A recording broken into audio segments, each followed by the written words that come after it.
Bonjour, j'espère que vous allez bien et que vous avez eu une excellente semaine. Alors aujourd'hui, nous allons poursuivre avec notre série de décryptages. Dans notre épisode 8, nous allons parler de la loi des finances 2025 de la République du Cameroun. Nous allons aborder le thème sur les autres taxes, les taxes diverses dont l'État camerounais nous exige exige ses contribuables à devoir s'en acquitter, spécialement la taxe spéciale sur le revenu, la taxe spéciale sur le revenu, la taxe spéciale sur les produits fonciers, la taxe d'abattement et ainsi que la taxe sur les transferts d'argent.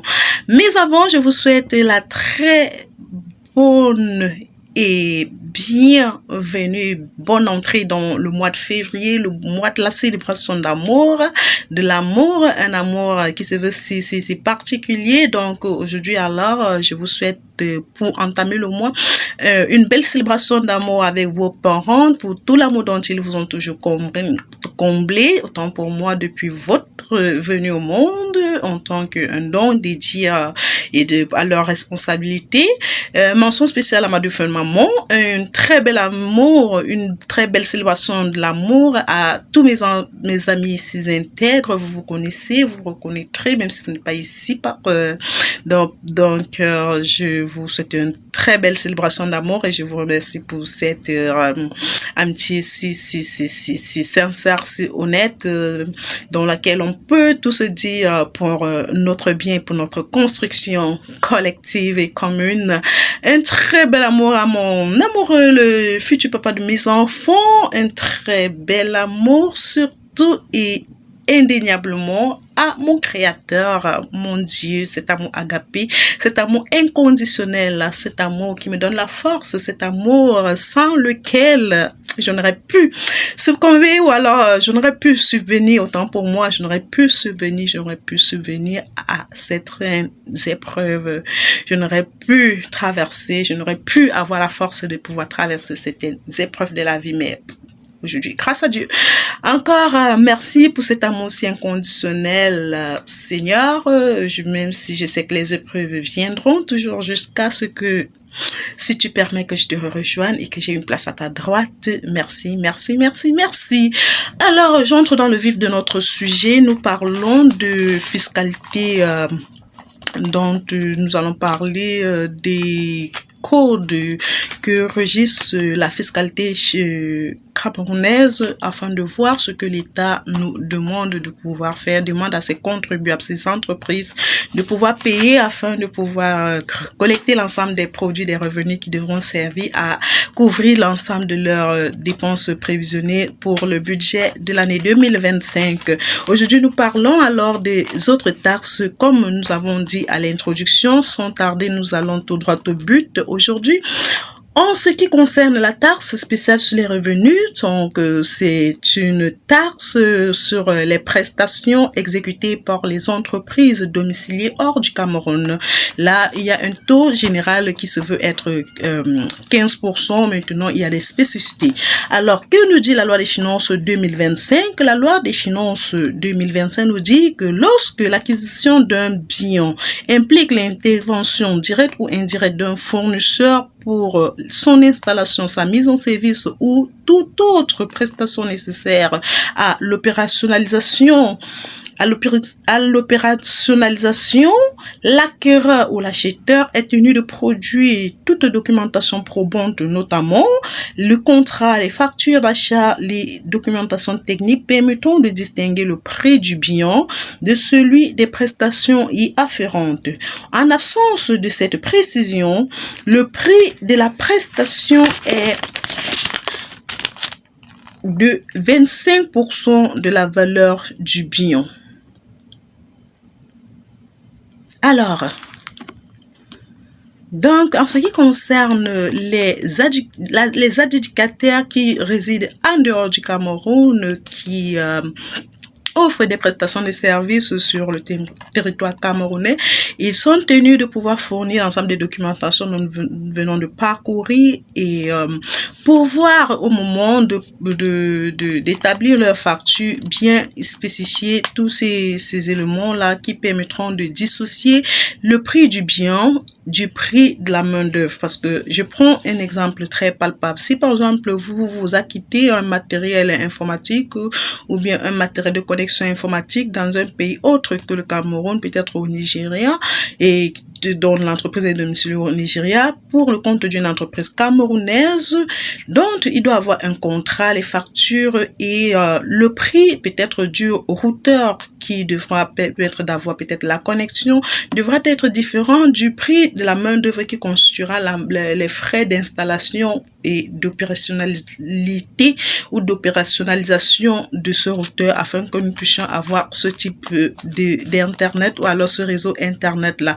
Donc en cas de défaut, si le prestataire, l'adjudicataire n'a pas fourni les documents dont nous venons de parcourir, l'État nous demande d'appliquer un taux de 25% sur la valeur de la facture pour pouvoir déterminer la valeur de la taxe sur les revenus spécifiques à devoir être payé ou reversé à l'État.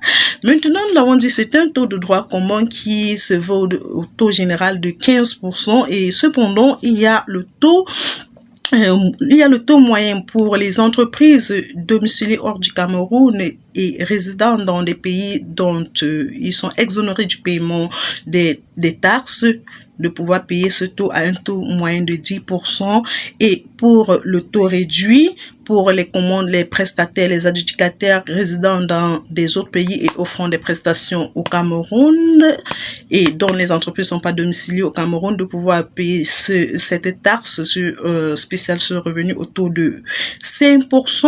Et maintenant, par rapport à la convention franco-camerounaise, la loi nous demande d'appliquer ce taux à hauteur de 7,5% pour toutes les prestations d'études et assistance technique et financière comptable pour les entreprises ayant cette convention entre la France et le Cameroun. Nous poursuivons.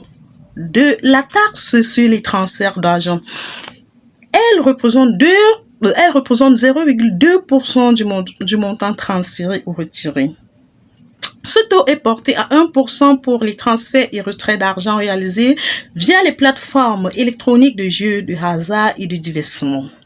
Ce taux est plafonné au montant de la commission perçue par l'entreprise prestataire pour les opérateurs de transfert postal de fonds. Alors, c'est assez clair en ce qui concerne les transferts d'argent, c'est assez clair. La spécificité que je dois apporter ici, c'est relativement à ceux-là qui résident, qui offrent des prestations dont le paiement devront se faire par des boîtes postales. Donc là, le taux n'est pas de 0,2% ni d'1%, mais plutôt à un montant spécifique déterminé par la loi et qui soit plafonné aux commissions de l'entreprise qui a émise la prestation pour l'entreprise camerounaise, bien entendu. En plus de ce taux, alors, l'État nous dit, en plus de ces taux d'impôt applicables sur les transferts d'argent, un droit spécifique de 4 francs CFA est majoré à chaque transfert et inclut les transferts effectués par les établissements de crédit et de microfinance. C'est tout. Alors, de la taxe sur les produits pétroliers. Alors, en plus des taxes régulièrement payées sur ces produits, dont essence, carburant, gaz, etc., l'État nous dit que une taxe de 50 francs CFA devra être payée par mètre cube pour les gaz à usage industriel. C'est tout comme innovation sur ce point-là. Maintenant, de la taxe d'abattage des arbres. Elle est calculée sur la base de la valeur FOB, nous l'avons dit free on board ou franco à bord, c'est-à-dire sans frais d'assurance ni frais de transport de la marchandise pour les marchandises qui arrivent par voie maritime et d'autres mers. Donc, à la valeur FOB des grumes provenant des titres d'exploitation,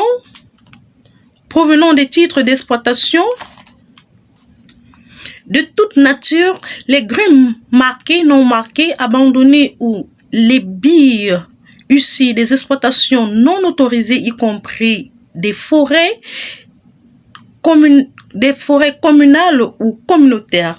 Le taux de taxes d'abattage sont fixés ainsi que sur 2,5% pour les entreprises forestières justifiant d'une certification en matière de gestion durable des forêts du monde délivrées par les instances compétentes. 3% pour les entreprises justifiant des autres formes de certification. 5% pour les entreprises forestières ne disposant d'aucune certification. Et pour les entreprises ne disposant d'aucune certification, l'État nous dit que ces derniers, à défaut de justification du paiement de la taxe d'abattage, elles sont tenues de retenir, elles sont tenues, autant pour moi, elles sont tenues, les entreprises acquéreuses. Les entreprises acquéreuses ou alors celles qui achètent les produits à ces entreprises ne détenant pas de certificat sont tenues d'effectuer des retenues à la source et de les reverser à l'État au plus tard le 15 du mois suivant auprès du centre des impôts de leur centre des impôts de rattachement. La taxe d'abattage des bois due au titre d'un mois est fixée et d'un mois donné est exigible au plus tard le 15 du mois suivant l'abattage de l'arbre. À défaut d'acquittement de la taxe d'abattage, le défaut d'acquittement de la taxe d'abattage due entraîne la suspension des exportations de l'exploitant en cause. Les modalités d'assiette, de collecte et de recouvrement ainsi que de contrôle de cette taxe sont précisées par un décret. Donc, je crois que c'est tout pour ce qui est de ces différentes taxes dont nous devons parler. Et par rapport à la taxe d'abattage, c'est assez précis. Pour les entreprises qui détiennent des certificats, elles doivent normalement payer leurs impôts au plus tard le 15 du mois suivant, c'est-à-dire si elles ont effectué un abattage d'arbres au courant du mois de janvier, elles devront payer l'impôt dû à cet abattage au plus tard le 15 février. Maintenant, pour les entreprises qui n'ont pas de certificat qui leur donne droit à exercer cette activité-là, l'État nous dit que les entreprises acquéreuses, celles qui achètent du bois ou qui achètent des produits à ces entreprises ne détenant pas de certificat, sont tenues d'effectuer des retenues à la source lors de leur règlement qu'ils devront effectivement reverser, déclarer sur la plateforme de l'administration fiscale en reversant cet argent à l'État. Et maintenant, pour conclure, l'État nous dit que si une entreprise ne détenant pas d'attestation, ne détenant pas de certificat d'abattage, ne déclare pas, ne paye par son impôt, son licence d'exploitation sera alors tout purement et simplement supprimée ou suspendue. Je crois que ce podcast vous aidera et que si vous estimez que cela pourrait être nécessaire ou alors utile à quelqu'un autour de vous, n'hésitez pas de partager. Et une fois de plus, bienvenue aux nouveaux abonnés qui se sont abonnés à ma chaîne au courant de cette année, en ce début d'année 2025. Soyez les bienvenus, sentez-vous chez vous et en cas d'incompréhension ou de soucis, n'hésitez pas de poser des questions. Je vous répondrai volontiers dans la limite de ma disponibilité et à cœur joie. Prenez bien soin de vous et rendez-vous très bientôt pour le prochain podcast. J'ai dit jusqu'à ce que nous terminons avec le décryptage de la loi des finances. Je me battrai, je ferai des efforts de produire un maximum de contenu pour que nous puissions avancer et terminer avec cela avant de revenir à notre programme normal qui se veut être une fois par semaine et particulièrement le dimanche pour ce qui est du thème hebdomadaire.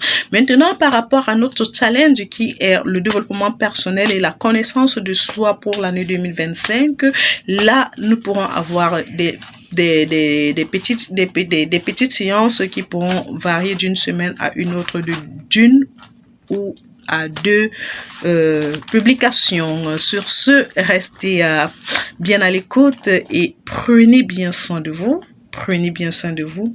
Prenez bien soin de vous et célébrez bien l'amour. À très bientôt. Je suis Flora. Pour en savoir plus de moi, veuillez regarder sur la description sur ma chaîne.